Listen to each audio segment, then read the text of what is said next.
என்னன்னு தெரில, திடீர்னு மீன் சாப்பிடணும் போல ஆசையா இருந்தது. அதனால என் ஹஸ்பண்ட்க்கு ஃபோன் பண்ணி கொஞ்சம் மீன் வாங்கிட்டு வரீங்களா அப்படின்னு கேட்டேன்.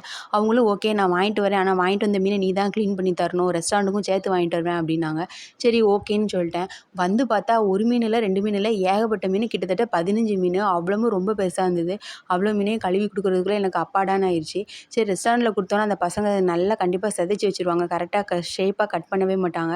ப்ளஸ் அவங்க வேற பிஸியா வேற இருப்பாங்களா, லைன பார்க்கணும் அப்படி இப்படின்ட்டு. அதனால நானே சரி குடுங்க நான் ஆல்ரெடி நானும் கிளீன் பண்ணணும். அதோட சேர்த்து இதையும் நானே கிளீன் பண்ணி தந்துடுறேன் அப்படின்ட்டு அவ்வளோ மீனையும் போட்டு நானே கிளீன் பண்ணிட்டேன். யூசுவலாவே எனக்கு மீன் கழுவுறது, மீன் கிளீன் பண்றது ரொம்ப பிடிக்கும். அது பிடிச்ச வேலை அப்படிங்கிறனால நானே நின்னு பண்ணிட்டேன். ஆனா என்னன்னா, அந்த நிலா தான் வந்து என்ன இடையில இடையில வந்து டிஸ்டர்ப் பண்ணிட்டே இருந்தா. அதனால என்னால கரெக்ட்டா ஃபோக்கஸா கழுவவே முடியல. அப்படி இருந்தும் பரவாயில்லன்னு படபடன்னு அவ்வளோ மீனையும் கழுவி எடுத்துட்டேன். பக்கத்து வீட்லேருந்து பார்த்தீங்கன்னா, இந்த பசங்க வேற வந்து சும்மா சும்மா பெல் அடிச்சுட்டு பூனைய கொண்டுட்டு வரேன், பூனைக்குட்டிய கொண்டுட்டு வரேன்னு அவங்களும் வந்து இது பண்ணிட்டு இருந்தாங்க. ஸோ ஓரளவுக்கு அப்படி இப்படின்னு ஏதோ வேலைய முடிச்சதுக்கப்புறம் ஒரு அப்பாடா அப்படிங்கிற மாரி தான் ஆயிருச்சு.